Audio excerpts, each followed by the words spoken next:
Hola, ¿qué tal? Bienvenidos a su programa Voces de la Tierra. Estamos contentos de estar una semana más con todos y cada uno de ustedes. Y en esta ocasión en especial vamos a hablar de un animal, pues yo creo que muy malentendido, pero también muy querido. Es como que de opiniones divididas. El día de hoy vamos a hablar de el búho. Pero antes que nada le pregunto, ¿cómo se encuentra, Inge? Pues me encuentro un poquito preocupado porque me gustaría que estuviera Cristian aquí, pero yo confieso que cometí un error y yo me vine solito, pero la próxima sí va a estar Cristian aquí acompañándonos.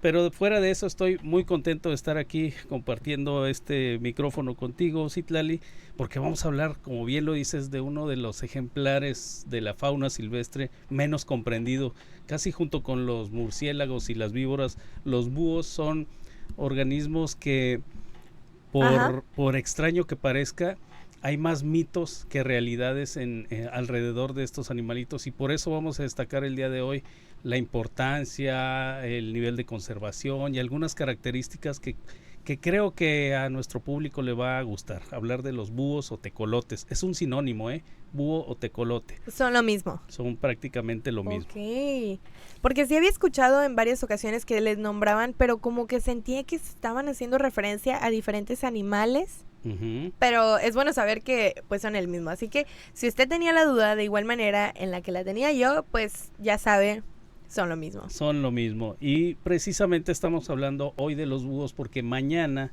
que es 19 de marzo, mañana se conmemora el Día del Búho, porque es el ave representativa de Coahuila. Fíjate, así como es el nogal, el árbol representativo de Coahuila, el ave representativa de Coahuila es el búho. Una información importante. ¿Qué? Así es. Ese es uno de los datos que todos deberíamos de conocer y conservar, porque luego uno se sorprende de la cantidad de cosas que no conocemos. Uh-huh. Yo no tenía ni idea que el búho era el ave representativa, animal representativo de Coahuila. Exactamente. Importante saberlo, y más que nada porque han sido un símbolo de sabiduría y de muchísimas cosas a las que se les atribuyen a los búhos, pero eso ya lo vamos a ir hablando más adelante. Y fíjate qué bueno que lo destacas porque efectivamente tiene varios significados, entre ellos sabiduría, misterio, transición, agudeza mental. El búho cornudo también es llamado así, el búho tigre, el búho real americano, pero para efectos de este programa vamos a hablar de el búho cornudo, ¿no? Que es el ave que vemos aquí Sí. en nuestra región. Ese vive tranquilamente en la región carbonífera, aquí en la parte centro-oeste del estado de Coahuila, prácticamente en todo el norte de México, el búho cornudo o tecolote. Fíjate que desafortunadamente, y yo estaba juntando la información ahí que encontramos disponible, y el nombre tecolote viene del náhuatl, que quiere decir maligno.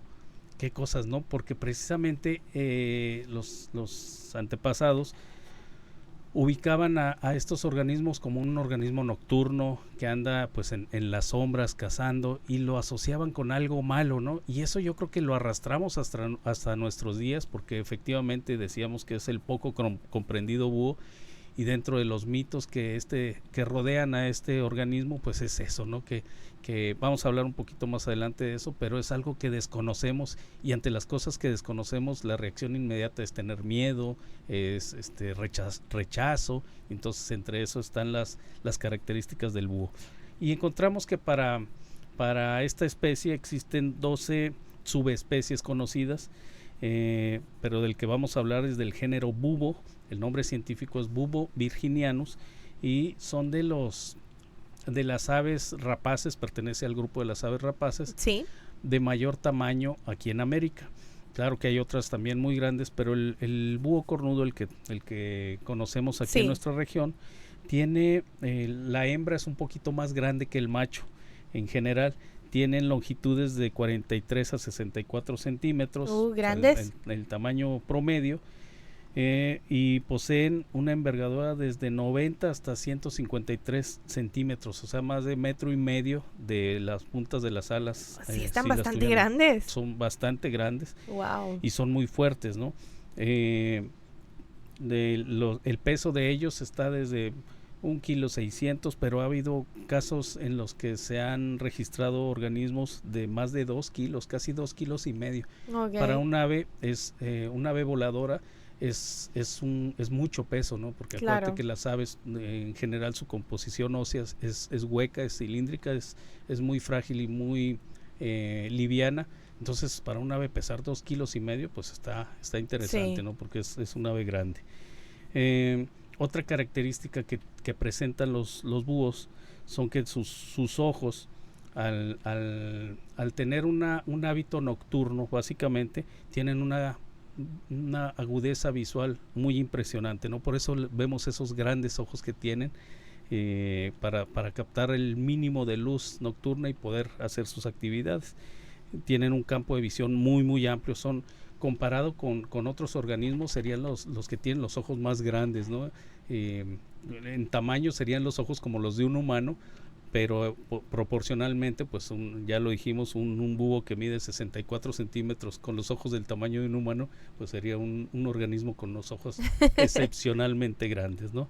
Son algunas de sus características y casi no mueven sus ojos. Yo creo que es algo que nuestro público se ha dado cuenta, cómo los búhos tienen una gran capacidad de movimiento, de girar la cabeza hasta 270 grados, porque casi no mueven sus ojos, lo que hacen es mover su cabeza para obtener un campo visual pues más amplio, ¿no?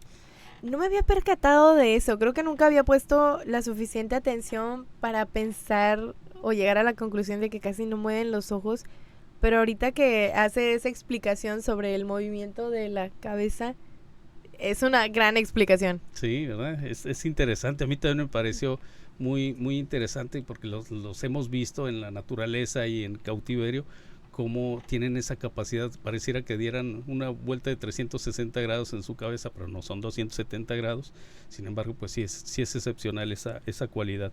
Y viven prácticamente en casi todos los hábitats del planeta, excepto en los casquetes polares, y menciona la literatura que en lugares en donde hay un clima extremo, como en el desierto de Sonora, en algunas partes del desierto de Sonora, Ya. y del otro desierto, que está acá en la parte norte de los Grandes Valles, porque no son las condiciones adecuadas, pero fuera de esos lugares donde están estos climas extremos, pues prácticamente abarcan todos los hábitats del planeta, ¿no? Entonces es una Sí, ave claro. muy adaptable a muchas condiciones, incluyendo las zonas urbanas.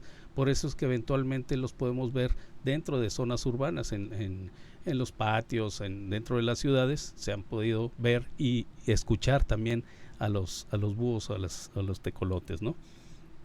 Impresionante. El sonido tan característico, característico, de ¿no? los búhos o tecolotes. Sí, exactamente, es como un chillido, como un chasquido que si no estás consciente de que ahí está, te puede dar hasta un susto, ¿no? Por eso yo creo que también vienen varias de los mitos que están alrededor de estos animales, porque en medio de la noche un chillido agudo como el que hacen los búhos, pues sí, te pueden sacar de onda, ¿no? No sabes qué es lo que anda por ahí.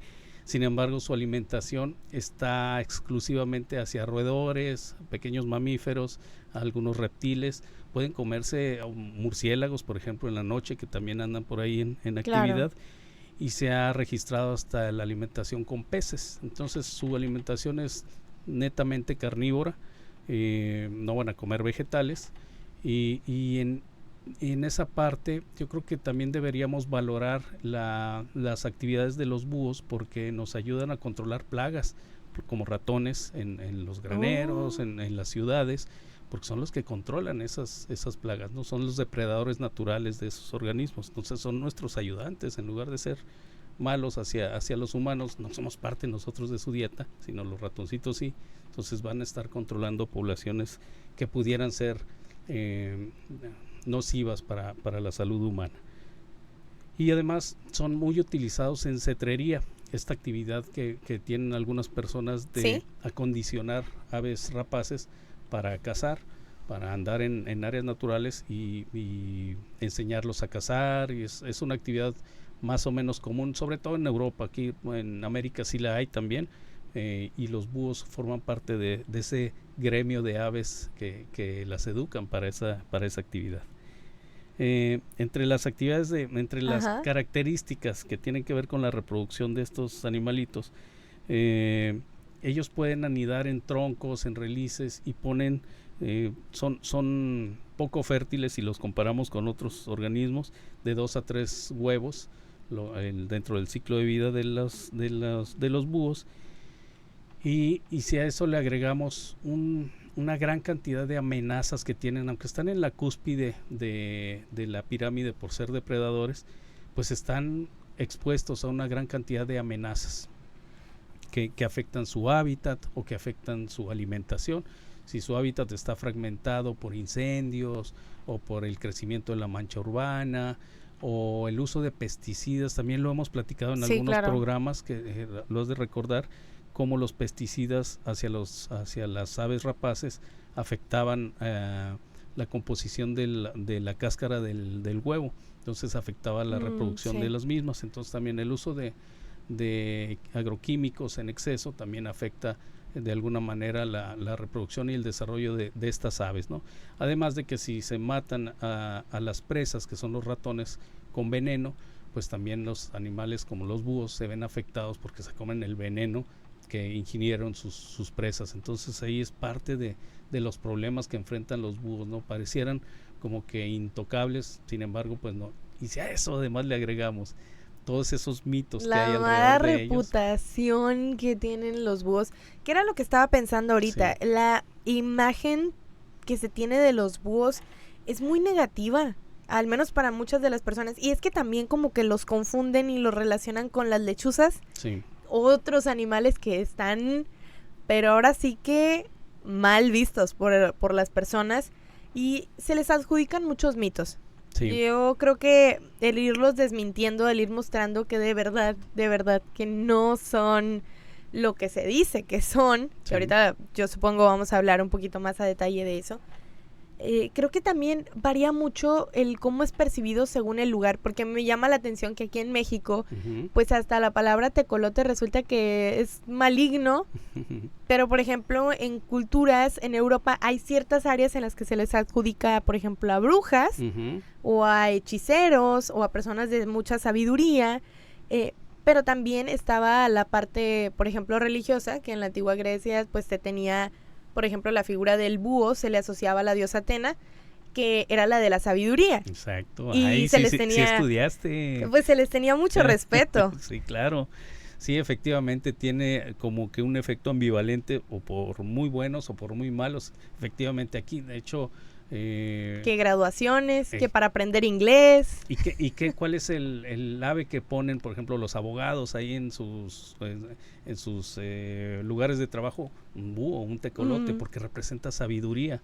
Entonces, como de manera totalmente contraria también cargan con muchas cosas negativas los pobres búhos, a tal grado de que hace poquito acabo de ver en redes sociales como en algún lugar allá en Veracruz amarraron unas lechuzas, no eran tecolotes, eran lechuzas, que ahorita vamos a ver la diferencia entre búhos y lechuzas, precisamente por ese mito que hay de que representan el mal o que se pueden transformar en personas, en brujas, y eso los lleva a que la gente los mata, ¿no? De manera totalmente injustificada, y pues eso nos revela simplemente que hay una falta de conocimiento de lo que son los valores de la naturaleza, del desarrollo y lo bonito que son esas relaciones naturales de las que hemos hablado en muchos programas de Voces de la Tierra, esas relaciones que hay.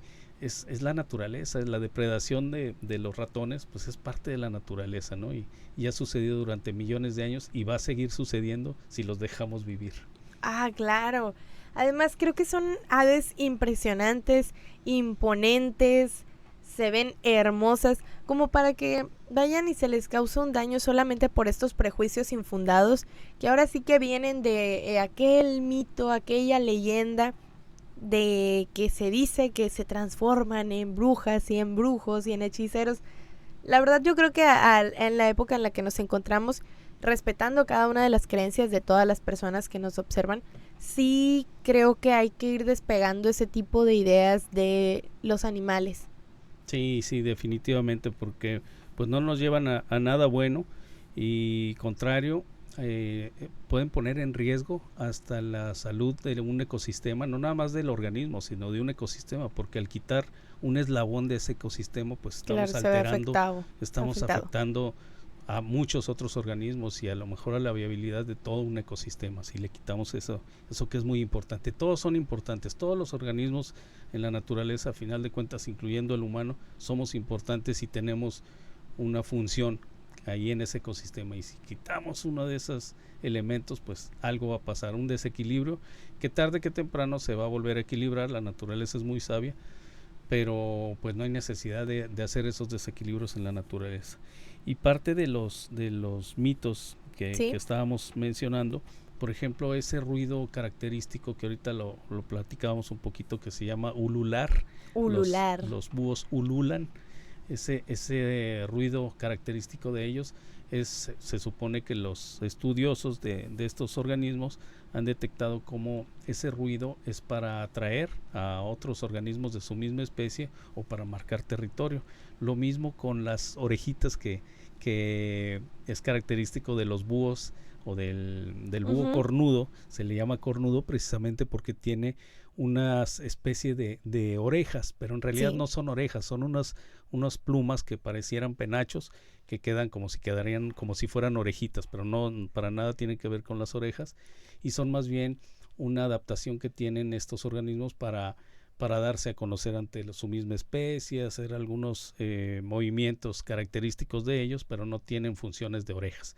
Algo que también me pareció y lo destaco como impresionante de los búhos es que tienen oídos asimétricos. ¿Qué quiere decir? Que el oído izquierdo es más grande que el derecho y además no está en la misma altura, están un poquito diferentes de altura. Entonces, ¿están mal hechos? No, al contrario, están tan bien hechos que esa diferencia en los oídos hace que un efecto de colocalización, no como los murciélagos así exactamente, pero sí les sirve en la noche para ubicar con mayor precisión a sus presas, el tener los oídos asimétricos. Qué padre, ¿no? Te quedaste anonadada. Es que estoy entendiendo muchas cosas de la tecnología. Es impresionante porque luego vemos que muchos de los sensores de muchas de las cosas que se utilizan en la actualidad están 100% basadas, inspiradas en la naturaleza. Claro. Y en la perfección de los animales. Exactamente. Wow. Pues eso es muy cierto totalmente. Y otra de las características destacables de los búhos es de que su vuelo, si lo comparas con cualquier otra ave, es netamente silencioso, porque su actividad nocturna, que es la cacería, tienen que ser muy silenciosos para poder llegar a una presa volando sin hacer ruido. Cualquier persona que pase por la plaza y ve las palomas, se oyen cuando vuelan, hasta pegan entre las alas cuando están volando y hacen mucho ruido.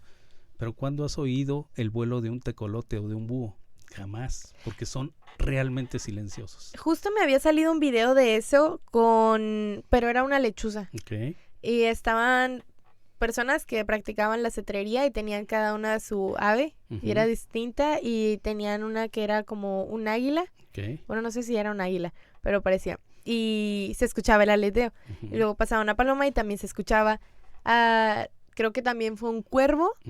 Y al último fue la lechuza y no se escuchaba nada. O sea, llegó de punto A a punto B silenciosamente. Sí, pues tiene que ser una adaptación que ha evolucionado. Hablábamos la vez pasada de la evolución a través de millones de años, precisamente para ser totalmente sigilosos, porque sus presas también tienen adaptaciones muy interesantes, como es el oído, por ejemplo los ratones, y ante la menor posibilidad de que haya un depredador, pues se van a esconder. Claro. Entonces el depredador también tiene que adaptarse con el tiempo y ser muy sigiloso. Adaptarse a la adaptación de Claro, esto es, así es, evolucionan juntitos, ¿no? Presa y depredador. Impresionante. Entonces eso me pareció interesante traerlo aquí a la mesa de discusión y que lo conociera el público que nos está viendo y escuchando a través de Voces de la Tierra.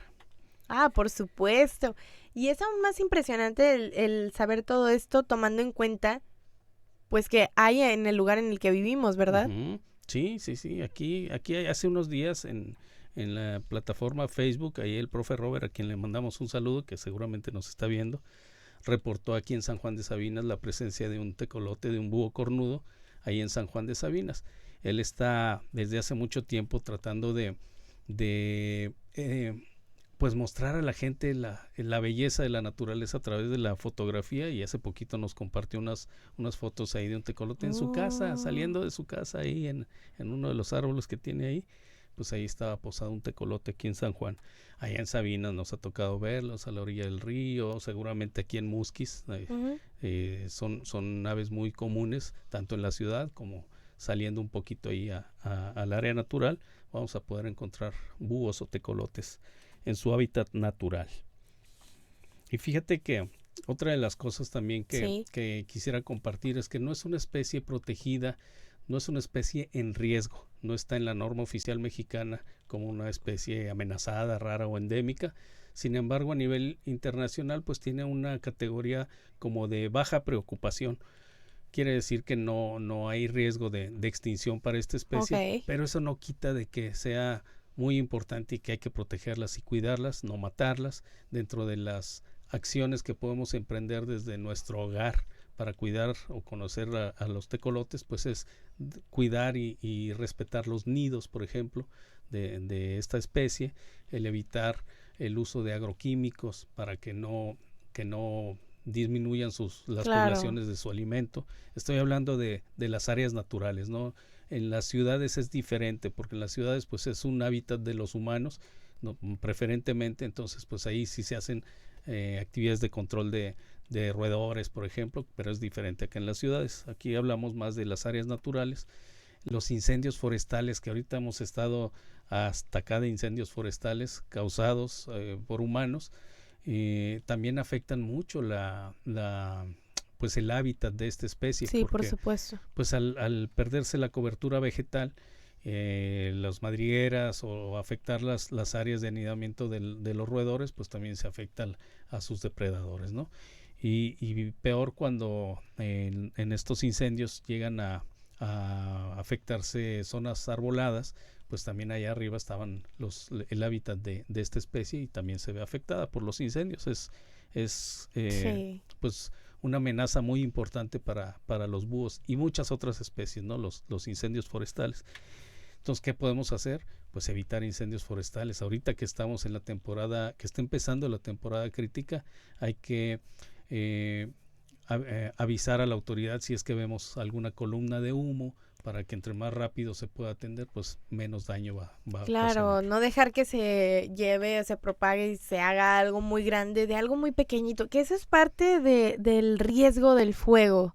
Al menos cuando veo algo así pequeñito, aunque sea un poquito de humo, hay veces que es en terrenos baldíos o en lugares más apartados, me pongo a pensar, ok, ahorita lo vemos pequeñito, pero en un rato esto o está la opción de que se apague o de que se haga algo muy grande. Sí, definitivamente. Si por una colilla de cigarro puede iniciarse un incendio de grandes magnitudes, ¿no? Entonces el inicio puede ser mínimo, pero los daños sí pueden llegar a ser catastróficos. Entiendo la fascinación que sienten las personas por el fuego. Yo creo que eso es algo que no vamos a dejar de sentir, esa fascinación, pero ya se ha dicho muchas veces de andar jugando con fuego y los resultados catastróficos que puede traer. Y yo creo que siempre hay que hacer las cosas con precaución. Hay ocasiones en las que veo innecesario el estar quemando algunas de las cosas que pues tenemos. Yo entiendo que hay algunas frustraciones en algunos temas y luego como que se piensa que la solución es ir a quemar la basura en algún terreno baldío y ni siquiera el ir a quemarlo y estar al pendiente e ir a apagarlo cuando veo que ya, ni siquiera eso, sino voy, prendo fuego y me olvido. Claro, sí, definitivamente hacemos acciones como que contrarias a la lógica, ¿no? A la lógica humana. Entre ellos el fuego es una de ellas, porque ahorita estamos fuera de temporada, o bueno, estamos empezando la temporada, y prácticamente todos los incendios forestales que han ocurrido recientemente son causados por actividades humanas. No hay descargas eléctricas que los propicien, claro, en esta temporada, ¿no? Ya para mayo, junio, pues sí vamos a tener algunas descargas eléctricas y es seguro que va a haber incendios, pero por origen natural, ¿no? Por descargas eléctricas, que también afectan a final de cuentas el hábitat de algunas especies, incluidos el búho. pero pues esos han ocurrido siempre en la naturaleza. El problema es cuando nosotros los causamos. He ahí el problema, he ahí la situación. Cuando vienen, yo creo que los incendios también, cuando vienen de manera natural, tienen su función. Sí. En la naturaleza lo hemos dicho, todo tiene su función, tiene su propósito, su razón de ser.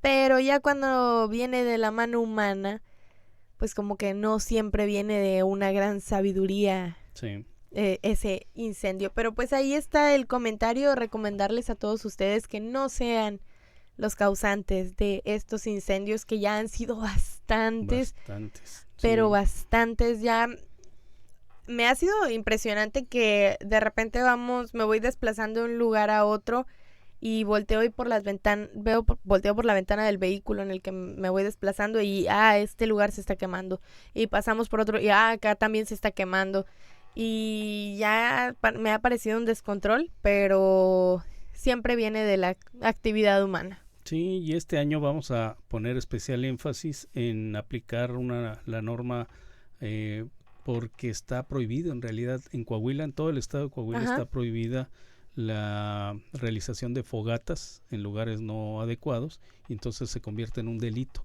Entonces este año vamos a tener que conminar a los visitantes de las áreas naturales a no hacer fogatas. Ya no es hacer una fogata de manera adecuada, sino es ya no hacerla esta temporada, y en su lugar pues los visitantes van a tener que llevar alimentos ya preparados. Ahora no pasa nada, no simplemente es cambiar un hábito de esto de ir al campo con comida ya elaborada, no pasa nada. O sea, igual vamos a disfrutar esa visita al campo. Ya llevarnos nuestra basura, porque llevamos las cosas elaboradas, pero tampoco es para que, terminé. Pues no se trata de eso, no lo hacemos en ningún otro lado, porque lo vamos a hacer en un área natural protegida. Definitivamente. Y fíjate que tu comentario de que hay ecosistemas que sí necesitan el fuego y otros que no, me está llevando a pensar en el búho como una de las especies que sí se afecta del fuego fuera de la temporada habitual, porque así como hay vegetación adaptada al fuego, también hay animales que el fuego pues no les hace nada. No quiere decir que si caen al fuego no les pase nada, sino al contrario, pueden huir fácilmente. En el caso de las aves tienen esa ventaja sobre algunas otras especies. Imagínate una ave comparada con una tortuga ante un incendio forestal, entonces tiene más ventajas un ave de escapar que un reptil de ese tipo, ¿no? Sí, claro. Entonces hay animales que son más sensibles o menos sensibles al fuego, y en el caso de las aves se afectan, pero porque su hábitat se afecta, el área donde tenía su nido probablemente, eso sí se va a afectar, pero probablemente el organismo sí va a tener oportunidad de irse, a diferencia, como te digo, de otros que son de desplazamiento muy lento o de desplazamiento de área de movimiento que está muy circunscrita a un área muy pequeñita. ¿A qué me refiero? Por ejemplo, los insectos, algunos pequeños mamíferos que su área de movimiento son su área en donde vive prácticamente es muy reducida, y ante un incendio forestal pues es fácilmente una víctima de ese tipo de siniestros. Entonces también hay una relación directa ahí, fíjate, de la fauna con los incendios forestales. Pero de igual manera, se quema, se incendia todo y regresan y mi casa, ahí tenía mi casita y ya no está. Y probablemente ahí tenía sus polluelos, y probablemente, seguramente ahí tenía alimento, agua, su refugio, que son los elementos del hábitat, ¿verdad? Y pues eso se ve afectado. Por favor, ya no anden quemando cosas. Gracias. Y fíjate que ante esto que estamos mencionando, ya que estamos hablando del búho aquí para la región, me llamó la atención que en los registros de fauna silvestre que tenemos en el área protegida, encontré solamente 4 registros de búho cornudo aquí en la región. ¿Qué quiere decir? Que o no los vemos o no los registramos. Mira ahí qué hermoso ejemplar. Se ve como sabio. Sí, así es. Se ve sabio. Así es. Y viejito. Ahí se notan como esos que parecieran que como cejas o como orejas. Sí, parecen cejitas. Como cuernos. Parece que tiene una mirada como muy... amenazante, como No, muy, como ¿qué? muy refinado, como muy fino se ve. Sí, Como algo. que yo me lo imagino de traje. Sí. Bueno, pues cada quien le dará una interpretación ahí diferente. Lo cierto es de que, bueno, esas plumas que tiene son muy características, son totalmente características del búho cornudo, y las puede mover, en realidad esas plumitas las levanta, las baja, porque a veces Parecerían más unas cejas, como sí, muy expresivo. muy expresivo, ¿no? Pareciera, porque hay veces que hemos visto algunos otros que no se le ven las plumitas y dices, no es un búho cornudo. Y nada, sí lo es, nada más que estaba a lo mejor temiendo algo y no, ni tenía las plumitas esas agachadas, ¿no? Pero ese es un ejemplar adulto de un búho cornudo. Qué o bonito. tecolote cornudo, Está muy bonito. Se ve fino, se Sí. ve imponente. Exactamente. Y entonces, pues nos llamó la atención que había muy pocos registros. Ahí está una foto de nuestro Imagínese amigo Jorge. estar de que sentado debajo de un árbol y de Ujú. repente volteas y Y- te está viendo un ave así. Sí. De, hey, ¿qué haces en mi barrio? ¿Qué haces en mi casa? Por favor, retírate, vete. No, pues mira, más bien te está invitando a que si quieres, obsérvame, tómame una foto, pero no me molestes. O te hago popis desde arriba. No, no es cierto. Pero se ve muy bonito. Incluso así que pudieras decir, se ve como enojado. Creo que ese es el tipo de emociones que nosotros adjudicamos Ujú. al tipo de expresiones que tenemos nosotros. Sí, Pero pues la realidad es que más que enojado o cualquier otra cosa, ha de estar como sacado de onda de qué es esto que está aquí. que me está viendo y tomando una foto. Y esa- trae una cosa rara que avienta luz. Sí. Mandamos saludos también a Jorge Treviño, que fue el autor de esa fotografía Está muy bonita. de allá de Sabinas. 1000 de 10. Entonces, pues invitamos ahí a la ciudadanía a que voltee a los árboles en la noche, en la penumbra, y aunque se está de día, mira, prácticamente, y no necesariamente tiene que ser de noche la fotografía. ¿Y no les afecta la luz en los ojos? No, para nada. Para nada, pueden tranquilamente andar de día. ¿Por qué andan de noche? Pues porque sus alimentos andan De con noche. mayor disponibilidad en la noche, ¿no? Wow, es que está bien lindo. Y allá modo sigiloso. Esas sí parecen orejitas. Esas sí, se ven Esas sí como parecen orejitas y de andar a modo sigiloso, como nadie me ve. Aquí, si no me muevo, no me ven.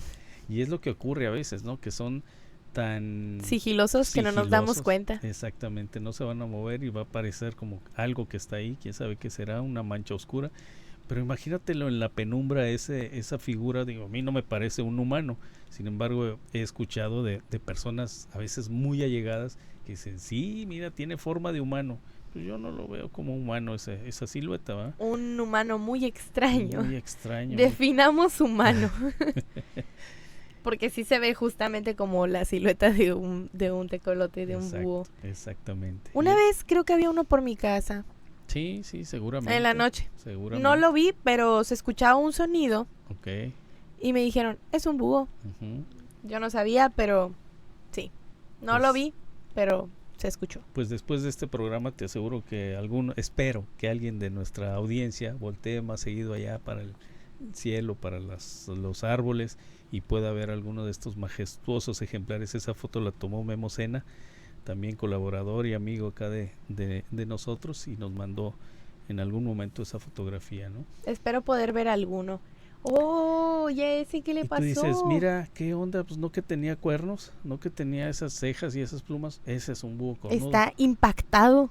Pues sí, está dentro de una jaula para empezar. Miren Entonces, su ¿te cara de imaginas? impacto. Sus ojos están bien abiertos. Está como, ¿qué está pasando? Tiene una expresión diferente a los otros, ¿no? Sí, los otros están como relajado, fino, Pues estaban- en mi hábitat. Estaban libres, ¿no? ¿Y este de qué ha pasado? Sí, afortunadamente no pasó a mayores, estuvo solamente un rato ahí en cautiverio y luego fue liberado.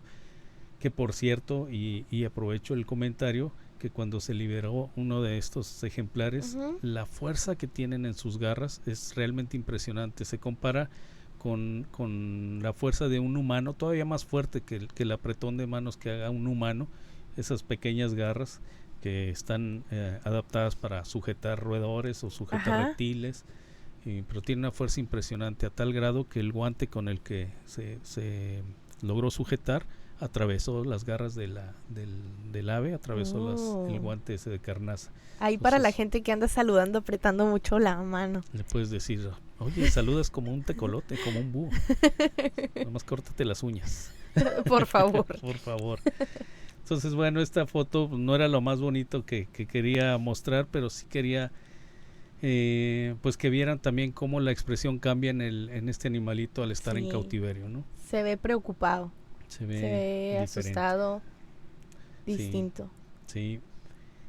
Ahí ven, ahí hay una gran diferencia en la expresión entre el anterior y este. Exactamente. Hermoso que se ve. Y sí, hace tiempo vi una publicidad de una revista de naturaleza muy conocida, muy famosa, que decía, estaba en inglés, pero era como, decía algo así como la forma correcta de dispararles a las aves, y era con una cámara. Claro, sí. Con eso no los matas ni los afectas. Bueno, aunque te diré que en nuestros talleres de observación de aves también hacemos la recomendación, mira, ahí está uno cazando. Hacemos la recomendación cuando van a tomar fotografías de aves, también hay ciertas temporadas y hay ciertas actitudes en los fotógrafos que pueden afectar también a las aves. Por ejemplo, si te acercas demasiado a los nidos, o si estás tomando fotos en la temporada de reproducción en donde andan las aves ahí cortejándose y llega un fotógrafo ahí en medio a tomarles fotos, pues también alteras el comportamiento de las aves. Los animales. Entonces, hasta eso hay que tener cuidado para las fotografías, pero no es, yo creo que la manera menos invasiva de estar en contacto con la naturaleza, el observarlas, fotografiarlas, grabarlas, porque también los sonidos de las aves son espectaculares en algunos casos, porque un cuervo pues así como que no canta muy bonito, ¿no? ¿Qué? ¿Pero hablan? Ah, sí, son de los animales más inteligentes también. Dicen, hola. Se ve bonito. Pero qué impresionante. El ratón va corriendo por su vida. Sí, claro. De verdad que va corriendo. Ahí yo lo veo de, corre. Y el otro de, ñam, ñam. Se viene escena. Pero, a ver, tenemos comentarios y tenemos a Jorge Alberto Treviño Lara. Nos dice saludos. Ay, muchos saludos. El autor de la y foto. Gracias por andar viendo acá el programa. Excelentes fotografías. 10,000 de 10. Tenemos a Lolina Acosta. Dice saludos desde Eagle Pass, Texas. Muchos saludos y gracias por estarnos viendo desde allá. Tenemos a LS Ofelia. Dice buenas tardes, hermosas aves. Saludos a todos. Saludos, gracias. También a Cristian de Gómez. Ah, ¿quién será? Perdón, Cristian, perdón. Dice, como un dato curioso que encontré, no pueden mover sus ojos dentro de sus órbitas, pero tienen la capacidad de girar su cabeza hasta 270 grados, gracias a sus vértebras y sistema circulatorio. Así es, lo mencionamos ahorita aquí en cuando estábamos hablando de las características. Y es que Cristian hizo también la tarea, pero pues yo me vine para acá. Hubo ahí una falta de coordinación de mi parte hacia Cristian y le ofrezco una disculpa aquí en público. No, Cristian, pero ya tienes que volver. Ya van varias veces que me dicen eso. Ah, y una de las cosas que decía sobre las diferencias, y es que justo era eso lo que yo quería decir, que notaba como una de las diferencias, como esa, como yo diría máscara, forma de máscara que tienen las lechuzas, que es casi siempre las he visto de color blanco, y los ojos diferentes, y el piquito, bueno, está así. Aunque bueno, el del búho también está más o menos así. Sí, muy parecidos, ¿no? Pero bueno, la lechuza en general va a ser de menor tamaño, más colores más claros. El color tiene mucho que ver con el tipo de hábitat y su alimentación, entonces no siempre los vamos a ver de esos colores, ¿no? Está como los perros, ¿no? Ya ves que en invierno pelechan y que no tienen más pelo. Entonces también los animales silvestres. Sí, uno no pensaría que es del mismo especie un chihuahua y un rottweiler. Sí, pero en este caso sí vamos a ver grandes y notorias diferencias entre los búhos y las lechuzas. Para empezar, del búho cornudo, esos apéndices, esas plumitas que tienen ahí a manera de cuernitos, que no las tienen las lechuzas, y esa máscara auricular, esa cara redondeada que tienen las lechuzas es totalmente característica, que no la tienen Y los la búhos. cabecita como redondeada Sí. también, todo en general. Están muy bonitas también. Aunque si ya le ponemos atención, vamos a notar que sí son bien diferentes el uno del otro. Se parecerán en algunas cosas, pero sí son muy distintos. Además, sí, el búho se ve como sabio, como misterioso. Y la lechuza se ve como más adorable. A mí los dos me parecen súper estupendos animales silvestres, los dos. Ujú. Y sí me llama mucho la atención lo expresivo de los ojos, ¿no? El tamaño de los ojos de Sí. ambos ejemplares, ¿no? Pero más del búho, cómo tiene sus ojos tan grandes, amarillas, la parte del iris. Y pues tiene una excepcional vista, ¿no? Sus garras son impresionantes también, y cómo tienen plumas hasta la parte de donde empiezan sus garras, ¿no? Quiere decir que sus patas están emplumadas, ¿no? A diferencia de las gallinas, por ejemplo, de otro tipo de aves que tienen como desnudas la parte de las patas, estas no, sino están emplumadas. Están bien lindas, la verdad, están bien bonitas. Y ese pequeño, pareciera pequeño pico que tienen, ganchudo, pues es un pico muy resistente, muy fuerte para poder desgarrar los tejidos o la carne de sus presas. Por eso tienen las garras y el pico de esa manera, ¿no? Tan fuerte para poder comer a lo que están acostumbradas. Se ve chiquito, pero se ve poderoso. Sí, totalmente. Entonces, bueno, queríamos nada más destacar que es diferente hablar de búhos y lechuzas, ¿no? Ambos pertenecen a ese orden de los estrigiformes y son parientes a final de cuentas, ¿no? Los búhos y los tecolotes. Están bien bonitos. Y lechuzas, más bien. Y aquí para la región, por ejemplo, hay otro tipo de tecolotes, el tecolote del este, que son otros más pequeñitos, que no tienen esas plumas en la cabeza como el búho cornudo, y los podemos ver aquí en la región. Son otro tipo de tecolotitos, más pequeñitos. ¿Y están más chiquititos? Sí, son más, en estado adulto son más pequeños. Probablemente en otro programa podemos hablar de esos otros primos hermanos del búho cornudo, pero también los encontramos aquí en la región. Está impresionante. Creo que son de esos animales que debiéramos de darles más una oportunidad, de valorarlos, de apreciarlos y no juzgarlos por esos prejuicios que ya se les tienen, que yo sé que igual para mí pudiera ser lindo, también habrá personas a las que les resulte aterrador, de igual así con cualquier animal, porque al final del día pues existe este miedo a lo que creemos que pudiera hacernos daño, a lo que no conocemos, pero creo que solamente con que existe este respeto y no les hagamos daño, pues ya es suficiente. No tenemos que ir a interactuar con la fauna directamente, a ir a querer agarrarlos o alguna otra cosa similar, simplemente con que no los dañemos o con que no dañemos su hábitat. Sí, definitivamente, y tocas un tema también muy importante que lo hemos expuesto en otros programas, que los animales silvestres no son mascotas, no son para tenerlos en casa en una jaula. Ya vimos cómo su expresión cambia totalmente cuando está en libertad, cuando está en cautiverio.